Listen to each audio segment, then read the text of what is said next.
From Colorado's sports leader, here's Drew Soicher. Hi, everybody. The first three letters of Elvis Dumerville's last name are D-U-M, but he ain't no dummy. Dumerville beat the NFL-imposed deadline and agreed to his one-year restricted free agent tender this afternoon, assuring that he would make $3.1 million this season. Had Elvis refused, the team could have reduced his salary to about $630,000. Ubaldo Jimenez should change the pronunciation of his first name to Ubaldo because he do whip your butt every time. Jimenez beat the Minnesota Twins today, becoming the first National League pitcher in more than 80 years to win 13 of his first 14 starts.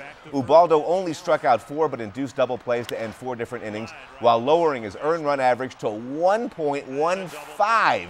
Scary moment in the 8th, though. Troy Tulowitzki got drilled in his left hand.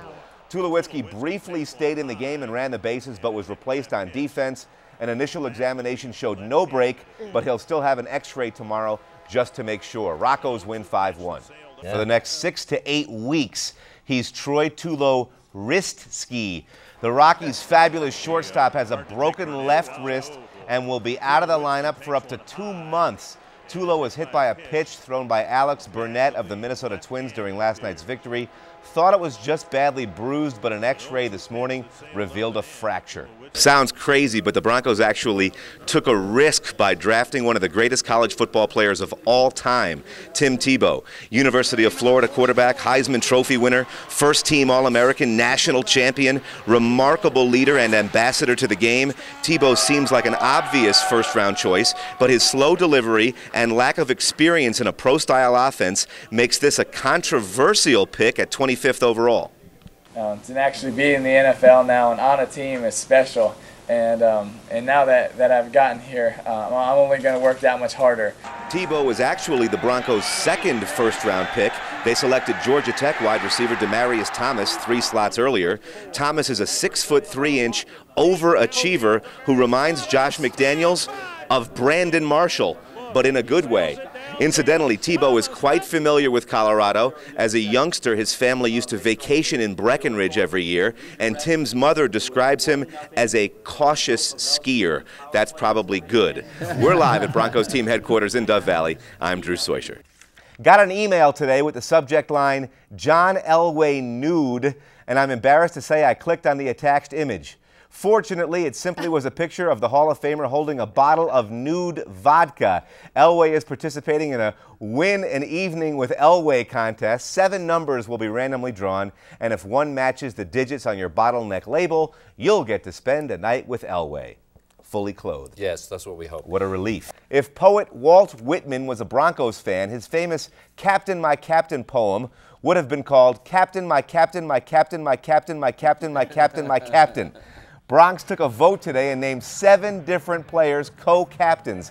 Champ Bailey, Brian Dawkins, Daniel Graham, Chris Cooper, Kyle Orton, DJ Williams, and Wesley Woodyard will all share the duties. First game is Sunday against the Jaguars. The Rockies extended their winning streak to 7 games today with perhaps their most improbable comeback finish ever. Rocks completed a sweep of the Cincinnati Reds in Lower Downtown. After trailing by 3 runs, Colorado tied the ball game in the 8th inning on a Troy Tulowitzki home run. And then, just 1 out later, with rookie Chris Nelson on third base, watch this. Here comes Nelson, and he's going to steal home, and the Rockies take the lead. Oh, my! That's what I'm talking about. Nelson's first career stolen base is a game-winning swipe of home plate. Rockies win 6-5. Here's Drew Soicher. Hi, everybody. Carmelo Anthony was briefly knocked out cold tonight. The Nuggets beat the Oklahoma City Thunder, but Melo might not even remember it because late in the 3rd quarter, he collided with Kevin Durant, collapsed on the court, desperately needed assistance, yet somehow play continued. In the middle of the key. You got to call a 20-second timeout. J.R. Smith.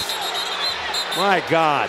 Someone call timeout. Never seen anything like it in my life. Anthony lay motionless on the floor, and nobody seemed to care. Acting head coach Adrian Dantley should have sprinted over to make sure Melo was okay. Turns out he was, but that's not the point. The team's franchise player looked dead, and it took 40 seconds for somebody to confirm he was alive. Nuggies win 98-94. Hi, everybody. The Nuggets snapped the Cleveland Cavaliers' 13-game winning streak tonight in one of the most thrilling regular season games they've ever played. Carmelo Anthony and LeBron James took their rivalry to new heights, guarding each other much more than they normally do, exchanging one spectacular play after another. James had a triple-double, 43 points, 13 rebounds, and 15 assists. Anthony responded with 40 of his own, including that beautiful spin past LeBron. The game went to overtime. And then, still tied in the final seconds of OT, the Nuggets give the ball to one of the greatest clutch players in NBA history. Anthony, played by James. Anthony with a shot. Yes! What a night! 10 seconds to go! That's what I'm talking about. Anthony's 14th career game-winning buzzer beater. Nuggies win 118-116. I was just telling Drew Soicher that I think Carmelo Anthony is a wonderful actor because he's so when he gets a question that he really doesn't want to answer it, his face lays so animated. Yeah. Melo has assured us that he will be in uniform for tomorrow's game against San Antonio. We just don't know if that will be for the Nuggets or the Spurs at this point. There is one little reason to believe that Carmelo Anthony might be traded very soon. That's the fact that following last night's victory over the Orlando Magic, while reports were swirling that Anthony was being traded to the New Jersey Nets, Nuggets executives Josh Kroenke and Masai Ujiri both went searching for Carmelo, found him, dragged their superstar into the team's training room for a quick meeting, and when it ended, Melo had a big smile on his face. Hey Melo, it sounds like it's pretty much official. You're headed to the Nets tomorrow. What's your reaction? You're headed to the Nets tomorrow. I haven't heard that one. All together now. Who? Olympic champion Shaun White says he doesn't want to be known as the Flying Tomato anymore. That's crazy. White, who qualified in first place tonight at the X Games Super Pipe in Aspen, is enormously popular, in part because he's got that wild red hair and soars through the sky doing tricks on his snowboard. Flying Tomato is quite possibly the greatest sports nickname of all time. But now, White would like us to start calling him Animal, after his favorite Muppets character, the drummer who performs with Dr. Teeth and the Electric Mayhem on the Muppets show, does strike a resemblance. Animal is a crazed percussionist with 3 styles of music: loud, louder, and deafening. I strongly believe that a nickname has to be given to you. You can't give yourself a nickname, so as far as I'm concerned, Shaun White is still the Flying Tomato. Snowboard champion Shaun White went from Flying Tomato to Splattered Tomato tonight. The 2-time defending X Games Superpipe gold medalist was practicing a dangerous double McTwist 1260 when he landed face first on the deck, snapping his head back and his helmet off. No, you see how I'm spinning? It's not right. No. You're like, oh, hello, lip. What about there's not right? Oh! I don't get how your helmet fell off. Oh my gosh. Not only did White have the guts to get back on the snowboard, but he tried the same trick again. 1080s back to back, and there it is! Squatting it out. That's what I'm talking about. White nails the double McTwist 1260 and wins the Superpipe gold medal for the 3rd straight year. Incredibly weird mascots are becoming just as much of an Olympic tradition as the 5 rings, torch relay, and tape-delayed events. The 2012 London Games mascots were introduced today. Names are Wenlock and Mandeville. They're a pair of metallic, alien-looking creatures. Each mascot has one giant eye, meant to be a camera lens, and an orange light on its forehead designed to resemble a London taxi cab. Believe it or not, Wenlock and Mandeville are actually an improvement over the past few Olympic mascots. Beijing, China had a whole set of dorky cartoon characters. The Athens, Greece mascots, Athena and Phevos, were so awful they were banned from the opening ceremony. And my personal favorites, Neve and Glitz, from the Torino, Italy games, meant to represent friendship, fair play, and the spirit of competition, but in reality simply represented marshmallows. We are going to play Drew's Clues. Clue number 1, he's the leading scorer in the NBA. She's a host on MTV. Clue number 2, they fell in love and got engaged more than 5 years ago and have a 3-year-old son named Cayenne. And clue number 3, she announced today on the Wendy Williams show, whatever that is, that the couple plans to finally get married this summer. The answer is Carmelo Anthony and Lala Vasquez. Just in case, I picked up this Mellow magnet today. so I can keep the invitation posted on my refrigerator. It's a magnet and a bobblehead in one. Isn't that very cool? Special. We are going to play Drew's Clues. Clue number 1, he's the crown-wearing official mascot of the Kansas City Royals who's been entertaining fans for the past 30 years. Clue number 2, he likes to shoot hot dogs wrapped in aluminum foil into the crowd from a giant wiener air gun. And clue number 3, he's being sued by a man who claims he was struck in the eye by a flying Frankfurter, causing damage to his retina. The answer is Royals mascot Slugger. 3 R's. As if Slugger wasn't having a bad enough day, I dropped his bobblehead doll when I was coming into work today, and his head popped right off. See that? That's a really than a bad Frankfurter day in the for retina, Slugger. though. Exactly right. Exactly right. Just as painful, though. We are going to play Drew's Clues. Phil Mickelson. Matt Holliday. All right, we're done. Clue number 1, he finished at 16 under par to win the Masters golf tournament this weekend by 3 strokes over Lee Westwood. Clue number 2, he became just the 8th golfer in history to win that major tournament 3 or more times. And clue number 3, his wife, Amy, who was battling breast cancer, was strong enough to greet him after his winning putt on the 72nd hole with a kiss.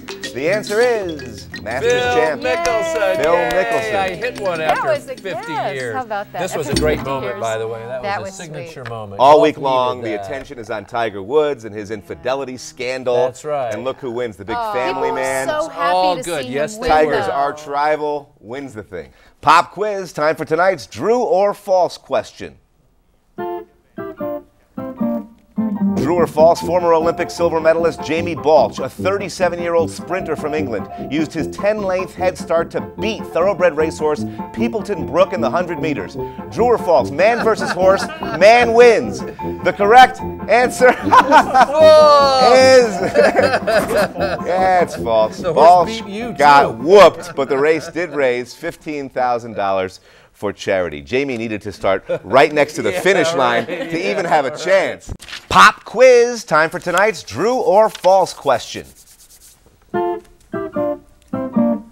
True or false, Steamboat Springs skier Todd Lodwick, who was named to the United States Nordic Combined Olympic team today, is the first American ever to make it to the Winter Games 5 times. False. True or false, 94 Lillehammer, 98 Nagano, 02 Salt Lake City, 06 Torino, and now 2010 in Vancouver. False. Only Lodwick's earned trips to 5 Winter Olympics. Would you keep your mouth shut till I'm done with the question? False. The correct answer is, yeah, False. you're Yeah, right. It's false. Lodwick is the third to do it, joining bobsledder Brian Schimmer and luger Mark Grimet. He is the first skier ever to participate in 5 Winter Olympics, and that is amazing. Well, you rang in really early on that when you had, Yeah. she had it all Wait down till there. I call on you. I'm very enthusiastic about that part of the sports segment.